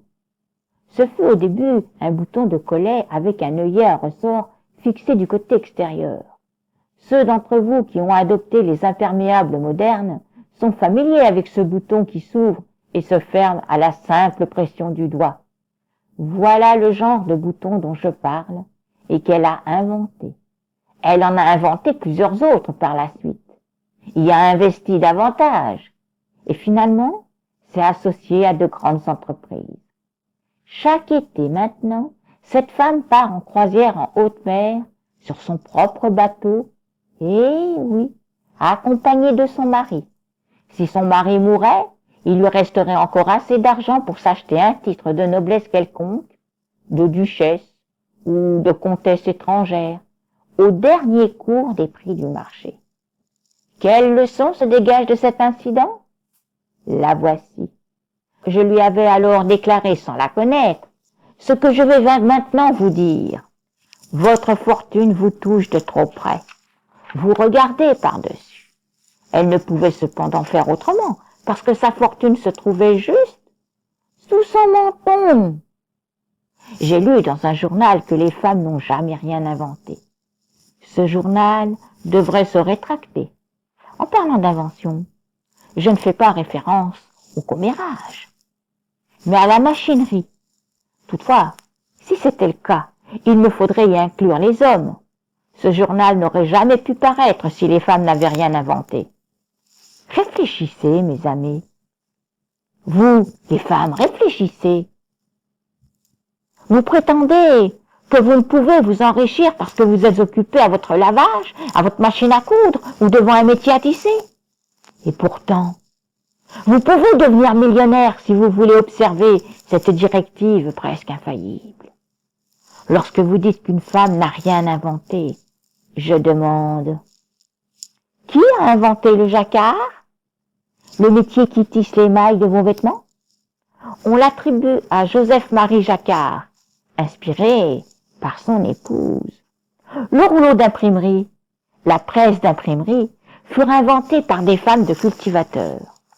Qui, dans le Sud, inventa la machine à égrener le coton qui a enrichi notre pays de façon si étonnante? L'épouse du général Greene inventa cette machine, dévoila son plan à Ellie Whitney, qui, comme tout homme, s'en empara, et qui inventa la machine à coudre. Si j'interrogeais vos enfants à l'école demain, ils répondraient « Elias Howe ». Il fit la guerre civile avec moi. Dans ma tente, il me répéta avoir travaillé 14 ans à mettre au point une machine à coudre. Mais sa femme se persuada un jour qu'il mourrait de faim s'il ne parvenait pas bientôt à faire quelque chose. Et en 2 heures, elle inventa la machine à coudre. Évidemment, il la fit breveter à son nom. Les hommes font toujours ça. Qui inventa la faucheuse et la moissonneuse? Selon une confidente de McCormick, rendue publique récemment, c'est une femme de la Virginie de l'Ouest qui, quand son père et elle eurent raté et abandonné la fabrication de cette machine, cloua plusieurs paires de cisailles sur le côté d'une planche, laissant mobile une lame de chaque paire. Elle rattacha les lames mobiles avec un fil de fer qui, tiré dans un sens et dans l'autre, lui permettait d'ouvrir et fermer les cisailles à volonté. C'est là le principe de la faucheuse mécanique. Quand vous examinez une faucheuse mécanique, vous pouvez voir que ce n'est rien d'autre qu'une rangée de cisailles. Si une femme a pu inventer une faucheuse mécanique, si une femme a pu inventer le jacquard, métier à tisser, si une femme a pu inventer une machine à égrener le coton, si une autre a pu inventer la poulie de contact des tramways et a rendu les tramways fonctionnels, si une femme a pu inventer, comme l'a dit Andrew Carnegie, l'écran laminoir, qui sont la source de tous les millions de l'acier à rapporter aux États-Unis, nous, les hommes, pouvons accomplir n'importe quoi sous les étoiles. Je dis cela dans le but d'encourager les hommes. Qui sont les grands inventeurs de ce monde? Ceci nous donnera encore une leçon. Le grand inventeur est assis près de nous. Où vous en êtes un, vous-même. Mais, direz-vous, je n'ai jamais rien inventé. Les grands inventeurs non plus, jusqu'à ce qu'ils découvrent quelques grands secrets. Croyez-vous qu'il a la grosse tête comme un cylindre à mesurer les boisseaux, ou qu'il a des éclairs de génie? Ni l'un, ni l'autre. Le véritable grand homme est un sujet simple, franc, ordinaire et de bon sens. Vous n'imagineriez pas qu'il soit un grand inventeur si vous n'aviez pas vu ses réalisations. Ses voisins ne le considèrent pas comme un être très extraordinaire. On ne voit jamais rien de grandiose de l'autre côté de la clôture. Vous vous dites qu'il n'y a rien de prodigieux chez vos voisins. Cela se passe toujours ailleurs, quelque part. Leur grandeur est tellement simple, ordinaire, sincère, habituelle, que les voisins et les amis ne s'en rendent jamais compte. La grandeur d'âme est souvent ignorée, c'est certain. Vous ne savez rien sur les grands hommes et les grandes femmes de ce monde. J'entrepris d'écrire la vie du général Jim Carweld. Un voisin, voyant que je me pressais parmi une grande foule devant l'entrée principale, me guida jusqu'à la porte arrière et cria « Jim! Jim !» Aussitôt, Jim se montra et me fit entrer. J'écrivis ainsi la biographie de l'un des hommes les plus célèbres de la nation. Et il demeurait cependant, pour mon voisin, ce même vieux Jim. Si vous connaissiez un grand homme à Philadelphie et que vous le rencontriez demain, vous lui diriez « Comment allez-vous, Sam ?» ou « Bonjour, Jim ». Évidemment, vous n'y manqueriez pas. C'est exactement ce que vous feriez. Durant la guerre civile, l'un de mes soldats fut condamné à mort et je me rendis jusqu'à la Maison-Blanche à Washington pour la première fois de ma vie afin de rencontrer le président. Je pris place sur un banc avec plusieurs autres dans la salle d'attente et un secrétaire demanda à chacun de lui dire ce qu'il voulait. À la fin de son intervention, il disparut et entr'ouvrit ensuite la porte pour me faire signe. Je pénétrai dans une antichambre et le secrétaire m'expliqua. La porte du bureau du président est là. Vous n'avez qu'à frapper et entrer. De toute ma vie, mes amis, jamais je ne fus aussi déconcerté. Jamais. Le secrétaire lui-même n'avait pas aidé à ce que je me sente à l'aise dans cette situation. Après m'avoir dit quoi faire, il s'était glissé derrière une porte à ma gauche et m'avait laissé tout seul. J'étais là, livré à moi-même, dans ce vestibule devant la porte du bureau du président des États-Unis d'Amérique. J'étais allé sur les champs de bataille, où tantôt les obus sifflaient et parfois les balles m'ont atteint. Mais j'avais toujours envie de me sauver. Non, je n'éprouve aucune sympathie pour ce vieillard qui claironne. J'aimerais autant me placer devant la bouche d'un canon que de me mettre à table pour manger mon dîner. Je ne peux me fier à un homme qui n'est pas assez intelligent pour avoir peur quand il se fait tirer dessus. Les obus qui pleuvaient sur nous à entier d'âme ne m'ont jamais autant terrorisé que de faire ce jour-là mon entrée dans ce bureau. Finalement, je pris mon courage à deux mains. J'ignore comment et je frappai à la porte. Celui qui était de l'autre côté de la porte ne me rassura guère quand sa voix tonna. « Entrez, venez vous asseoir !» Eh bien, j'entrai et je me suis assis sur le bout d'une chaise, souhaitant me retrouver en Europe et que l'homme dînant en face de moi ne lève pas les yeux. Il était l'un des plus grands hommes du monde. Et il l'était devenu à cause d'une règle bien simple. Oh, si tous les jeunes gens de Philadelphie pouvaient se trouver devant moi, si je pouvais leur dire cette petite chose, et s'ils pouvaient s'en souvenir. Je donnerais ma vie si cela pouvait produire un effet sur notre ville et sur la civilisation. À peu près tout le monde peut adopter la recette de grandeur d'Abraham Lincoln. La voici. Peu importe ce qu'il devait faire, il s'y consacrait tout entier et n'en démordait pas avant d'avoir atteint son but. C'est ce qui rend les hommes célèbres la plupart du temps. Ses yeux étaient rivés sur les documents de sa table de travail. Il ne me regardait pas et je tremblais sur ma chaise.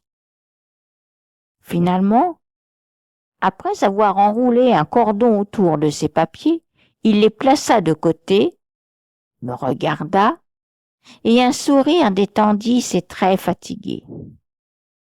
Il dit « Je suis un homme très occupé, et je n'ai que quelques minutes à moi.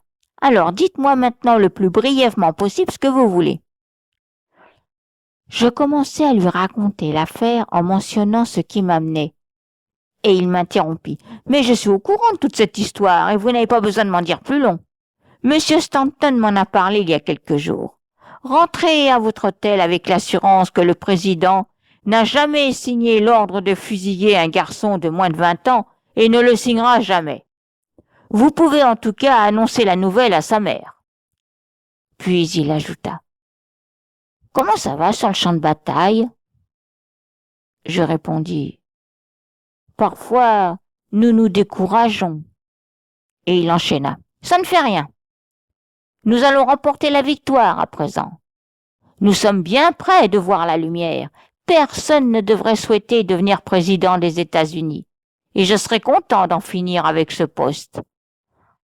Alors, mon plus jeune fils, Tad et moi, irons à Springfield, en Illinois. J'ai acheté une ferme là-bas. Et ça ne me ferait rien de gagner encore 25 cents par jour. Tad a un attelage de 2 mules et nous cultiverons des oignons. » Puis il me demanda. « Avez-vous été élevé dans une ferme ?»« Oui, » lui dis-je. « Dans les collines du Massachusetts. » À ce moment, il étendit une jambe par-dessus le bras de son gros fauteuil et dit avec humour. « J'ai entendu dire à plusieurs reprises, depuis ma jeunesse, que dans ces collines, vous étiez obligé d'aiguiser les naseaux des moutons pour qu'ils puissent brouter l'herbe entre les roches. Il se montrait si familier, si ordinaire, si paysan, que je me sentis aussitôt à mon aise. Il mit alors la main sur une autre liasse de papier, me fixa et dit « Bon matin ». Je saisis l'allusion, me levai et me retirai. Une fois sorti, je n'arrivais pas à croire que je venais de rencontrer le président des États-Unis. Mais quelques jours plus tard, encore à Washington, Je voyais la foule défiler devant le cercueil d'Abraham Lincoln dans le salon de l'Est. Et en considérant le visage tourné vers le ciel du président assassiné, j'eus le pressentiment que l'homme que j'avais vu, il y a si peu de temps, lui, si simple, lui, si ordinaire, était l'un des plus grands hommes appelés par Dieu à conduire une nation vers la liberté. Malgré tout, il restait pour ses voisins le vieux Abe. Invité avec d'autres à la cérémonie d'inhumation à Springfield, je vis placer le cercueil dans un tombeau. Tout autour se tenaient les vieux voisins de Lincoln, ceux pour qui il n'était que ce vieux Abe. Naturellement, il n'y avait rien d'autre à dire dans cette circonstance.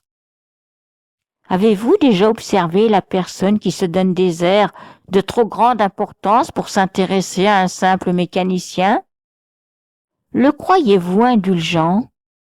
Il n'est qu'un ballon gonflé d'orgueil, retenu au sol par les pieds pesants. Il n'y a là aucune grandeur. Où sont les grands hommes et les grandes femmes? Mon attention fut attirée l'autre jour par l'histoire d'une chose très insignifiante qui fit pourtant la fortune d'un homme très pauvre. Victime d'une mauvaise expérience, ni inventeur ni génie, il inventa l'épingle, qu'on appelle aujourd'hui l'épingle de sûreté, et il fit la fortune d'une des plus grandes familles aristocratiques de cette nation.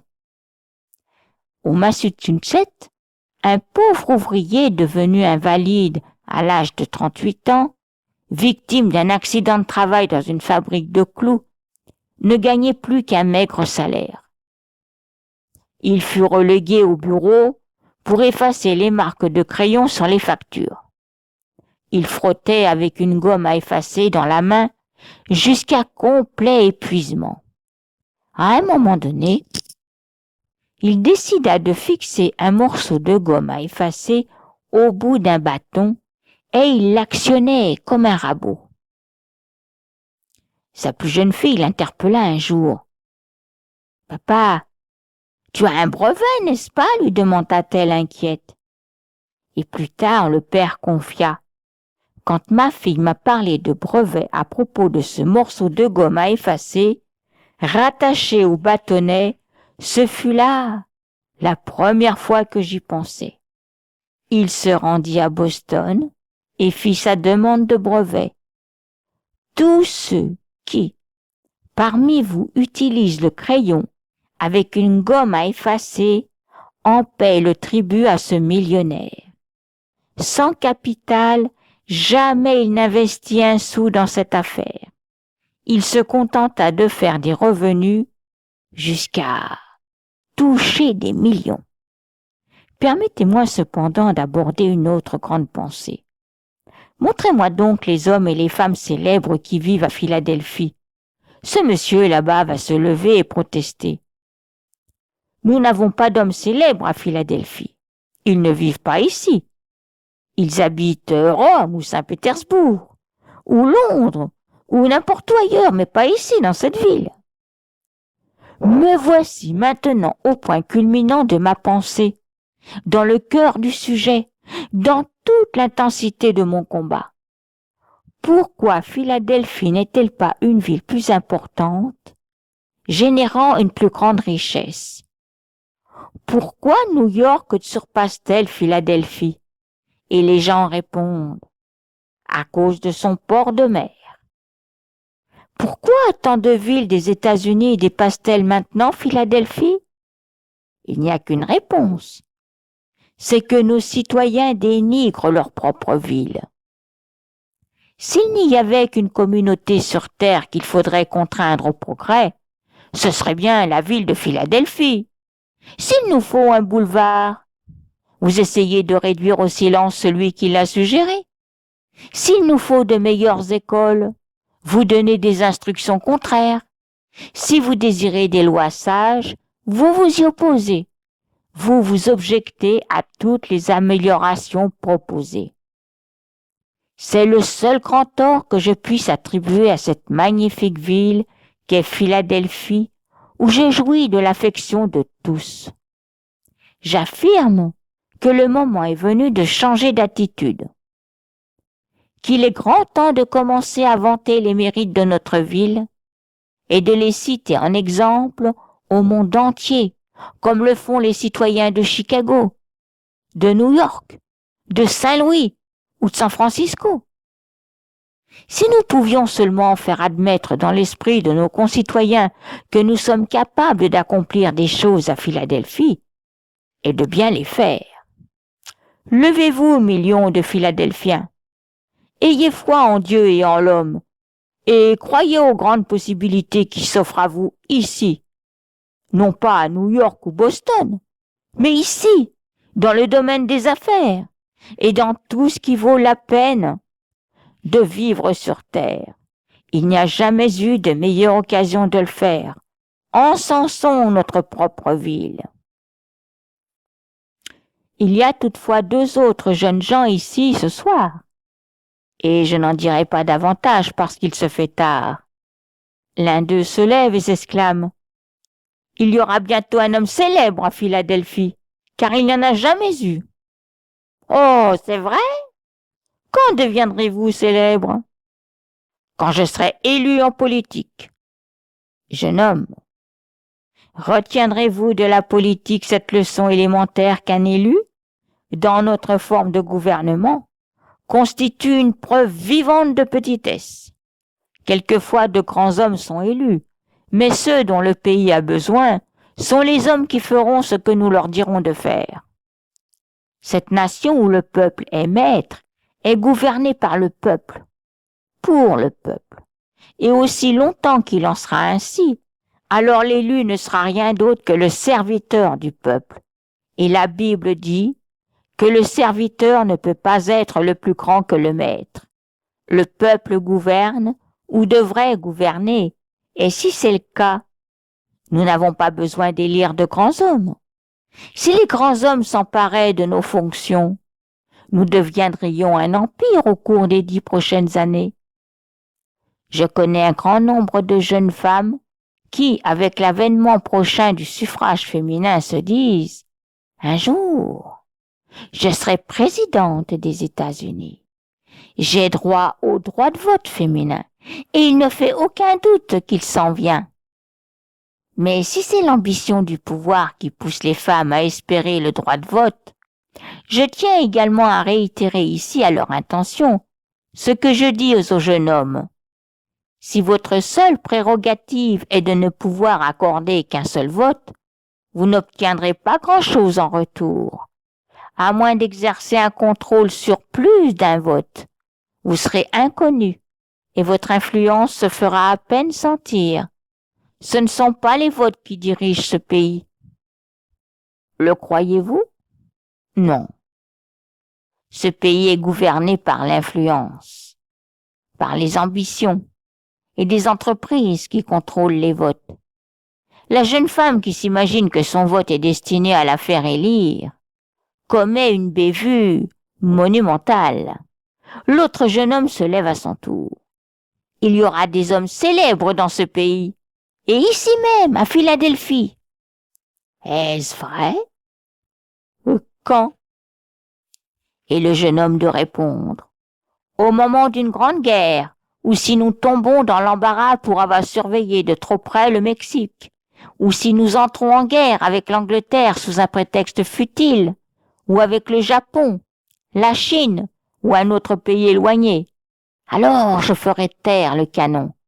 Je réunirai les baïonnettes rutilantes en tas. J'irai sur le lieu du combat.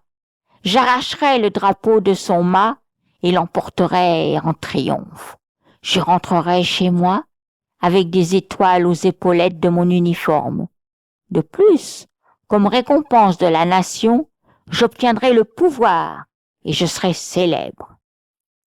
Vous n'y parviendrez pas. Vous croyez qu'une fonction vous rehaussera? Mais rappelez-vous que si vous ne possédez aucune grandeur avant d'y accéder, vous n'en aurez pas davantage une fois en poste. Ce sera simplement une parodie de la grandeur. C'est pourtant ici que fut fêté en 1898 le jubilé de la paix après la guerre hispano-américaine. Dans l'Ouest, on n'y croit toujours pas parce qu'ils ont dit « La ville de Philadelphie n'aurait pas pu entendre parler d'une guerre avec l'Espagne avant 50 ans. » D'aucuns parmi vous ont vu la parade sur la rue Roide. J'étais alors absent, mais la famille m'écrivit que la diligence du lieutenant Hobson s'était arrêtée devant notre porte et que la foule clamait « Hurrah pour Hobson !» Si je m'étais trouvé là, j'aurais hurlé comme les autres, parce qu'il mérite de son pays bien plus qu'il n'en a reçu. Mais imaginez-moi en train de demander aux garçons d'une école « Qui donc a fait sombrer le Mérignac à Santiago ?» Et s'ils me répondaient « Le lieutenant Hobson », ils ne m'auront dit qu'une partie de la vérité.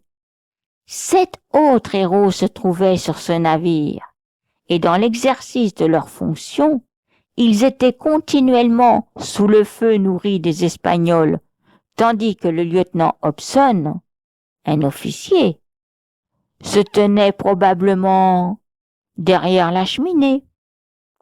Vous avez réuni dans cette salle vos sujets les plus intelligents. Et pourtant, pas un seul ici, peut-être, n'est en mesure de nommer les 7 autres soldats. Nous ne devrions pas enseigner l'histoire de cette façon. Quel que soit le poste qu'occupe un soldat, s'il s'acquitte complètement de ses devoirs, nous devrions enseigner qu'il mérite autant les hommages du peuple américain qu'un roi sur son trône. Or, ce n'est pas ce que nous faisons. Nous enseignons maintenant partout que seuls les généraux combattent. Je me rappelle avoir rencontré après la guerre le général Robert Lee, noble et généreux chrétien que le Nord et le Sud considèrent maintenant avec fierté comme l'un de nos plus grands Américains. Le général me parla de son serviteur Rastus, un soldat noir enrôlé. Un jour, il le fit venir et pour le taquiner lui dit « Rastus, j'apprends que tous les hommes de ta compagnie, excepté toi, ont été tués. » « Comment cela ?» Avec un clignement de l'œil, il rétorqua « Voyez-vous, quand la bataille fait rage, je me cache derrière les généraux. » Je me souviens d'un autre fait. Je pourrais l'omettre. Mais quand vous lirez le texte de cette conférence à la bibliothèque, vous remarquerez qu'il y est imprimé depuis 25 ans. Je ferme les yeux, les paupières tout à fait closes, et là, je revois les visages de ma jeunesse. Oui. Quelquefois, ils me disent « Ta chevelure n'est pas blanche. Tu travailles jour et nuit sans jamais t'arrêter. Tu n'es pas vieux ?» Mais quand je ferme les paupières, comme n'importe quel homme de mon âge, oh, me reviennent alors en foule les visages des bien-aimés depuis longtemps disparus. Et je sais, quoi qu'on en y dise, que le soir est venu dans ma vie. Je ferme maintenant les yeux. Je retourne à ma ville natale, dans le Massachusetts, et au sommet de la montagne, je revois le terrain où se tenait le concours agricole. Je reconnais les écuries, là. Je peux voir l'église congrégationniste. Je distingue l'hôtel de ville et les maisonnettes des montagnards. J'aperçois une grande foule réunie, des vêtements resplendissants, et je peux voir des drapeaux flotter, des mouchoirs s'agiter, et j'entends la musique des fanfares. Une compagnie de soldats enrôlés parade sur le terrain du concours agricole. Je n'étais qu'un petit bout d'homme, mais j'étais le capitaine de la compagnie, et je me gonflais d'orgueil. Une aiguille pour la toile m'aurait fait éclater en pièces. Je m'imaginais alors que, pour être un humain, c'était le plus grand événement sur Terre. Si vous avez déjà rêvé d'être un roi ou une reine, vous seriez alors reçu par le maire. Les fanfares jouaient, et toute la foule accourait au-devant de nous. J'étais si fier de traverser ce terrain communal à la tête de mes troupes jusqu'à l'hôtel de ville. Puis, ils ont fait asseoir mes soldats dans l'allée centrale et moi devant au premier rang. Quelques centaines de personnes remplissaient l'hôtel de ville, se tenant debout autour de nous. Alors, les officiers municipaux entrèrent et se placèrent en demi-cercle. Le maire de la ville s'est assis au centre de l'estrade. C'était un citoyen qui n'avait jamais occupé de fonction publique auparavant, mais c'était un brave homme, et ses amis m'ont assuré que je pouvais raconter la chose sans les offenser. Oui, c'était un honnête homme, mais il croyait qu'une fonction publique grandissait la personne qui l'occupait. Il s'amena, prit son siège, ajusta ses lourdes lunettes et promenant son regard, il me remarqua soudain, assis au premier rang. Il s'avança vers l'estrade et m'invita à prendre place parmi les officiers municipaux. Aucun dignitaire municipal ne s'était occupé de moi avant que j'aille à la guerre, excepté pour avertir le maître d'école de me corriger. Et voilà que j'étais invité à me joindre aux notables de la ville. Oh, sapristi! Le maire de la ville, c'était alors l'empereur, le roi du jour et de cette époque. En arrivant sur l'estrade, on m'indiqua un siège situé tout près du premier rang. C'est à ce moment-là précis que le président des élus se leva, s'approcha de la table, et nous supposions tous qu'il présentait le pasteur congrégationniste, le seul orateur de la ville, et que celui-ci prononcerait le discours de bienvenue aux soldats rapatriés. Mais, mes amis, quelle ne fut pas la surprise de l'auditoire quand les gens se rendirent compte que le vieillard allait lui-même faire ce discours.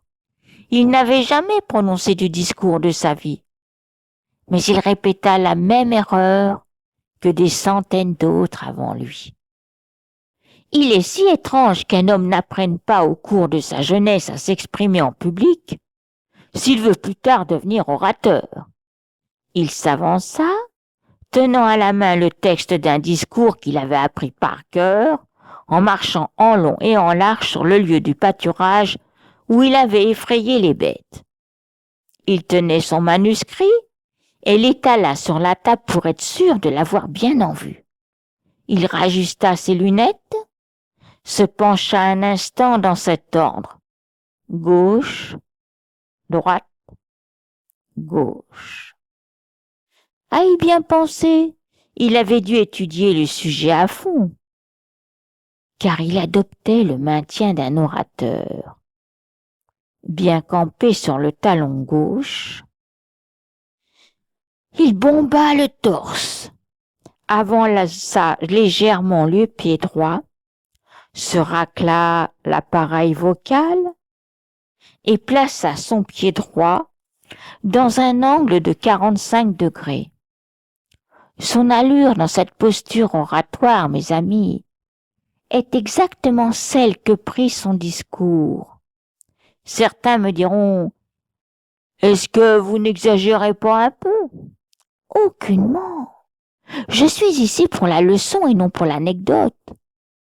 Voici donc ce qu'il en est. Mes chers concitoyens, aussitôt qu'il entendit le son de sa propre voix, ses doigts commencèrent à s'agiter dans tous les sens, ses genoux se mirent à trembler et il frémit de partout. Il s'étouffa, ravala, retourna à son texte sur la table, puis, s'étant ressaisi, les poings fermés, il revint à la charge.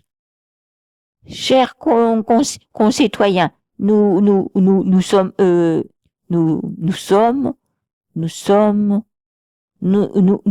très heureux, nous sommes très heureux Nous sommes très heureux de vous souhaiter la bienvenue à leur retour à leur ville natale, à ces soldats qui ont combattu et donné leur sang et qui sont revenus dans leur ville natale. Nous sommes spécialement nous sommes spécialement heureux de voir parmi nous aujourd'hui ce jeune héros. Il parlait de moi. Ce jeune héros qui, en imagination, mes amis, rappelez-vous ce qu'il vient de dire. Il n'avait pas dit en imagination. Je ne serais pas assez vaniteux pour le souligner. Ce jeune héros que nous avons vu en imagination, à la tête que nous avons vu à la tête de ses troupes, faire une trouée mortelle à travers les lignes de l'ennemi. Nous avons vu sa brillante épée scintiller sous le soleil, et il criait à ses troupes, en avant! Oh là là! Oh là là! Oh là là, comme il en savait peu sur la guerre, le pauvre homme! S'il avait su ce que chacun de mes camarades de la grande armée de la République vous dirait être la vérité. Oui, c'est presque un crime pour un officier d'infanterie, même dans le danger, de se mettre à la tête de ces hommes, lui, avec son épée brillant dans le soleil, criant à ses troupes, oh, en avant! Je ne l'ai jamais fait. Croyez-vous que j'irais me placer en avant de mes soldats pour être la cible de l'ennemi et celle de mes propres soldats en arrière?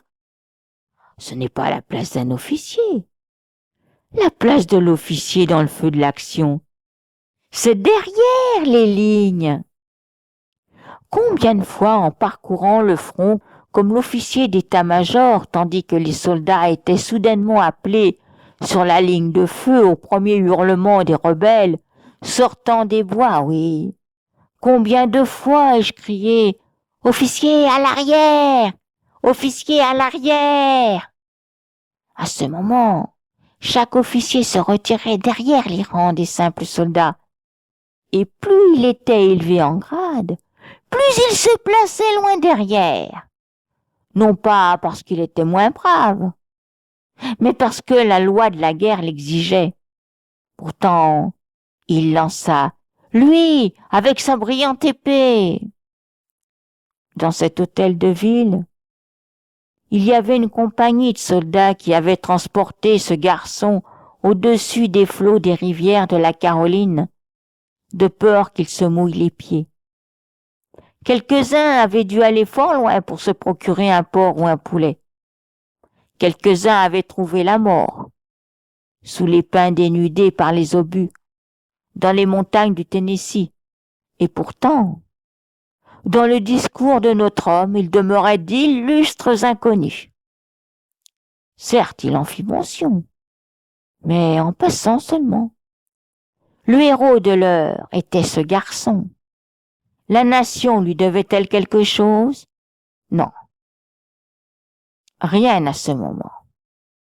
Rien maintenant. Pourquoi était-il le héros? Simplement parce que cet homme répétait la même erreur. Ce garçon était grand parce qu'il était officier et que les autres n'étaient que de simples soldats. Oh! J'ai appris alors une leçon que je n'oublierai jamais aussi longtemps que le battant de la pendule du temps continuera à se balancer pour moi. La grandeur ne consiste pas tant dans l'exercice d'une quelconque fonction publique, mais uniquement dans l'accomplissement de grands exploits avec de faibles moyens et dans la réalisation de hauts objectifs par des gens de toutes conditions. Pour être grand, il faut d'abord l'être ici, à Philadelphie. Celui qui peut donner à cette ville de meilleures rues, de meilleurs trottoirs, de meilleurs collèges, plus de bonheur, plus de Dieu à tous. Celui-là sera grand partout. Que chaque jeune homme ou jeune femme, ici, si vous ne me revoyez jamais, se rappelle ceci. Si vous aspirez fermement à la grandeur, Vous devez commencer où vous êtes et comme vous êtes, dans la ville où vous demeurez, en l'occurrence à Philadelphie ici. Celui qui peut apporter à cette ville quelques bienfaits, celui qui peut être un bon citoyen tant qu'il habitera ici, celui qui peut construire de meilleures maisons, celui qui peut être un actif, que ce soit à l'usine, derrière un comptoir ou à la maison. Peu importe son métier, où qu'il soit, celui-là sera grand, mais il doit d'abord l'être dans sa propre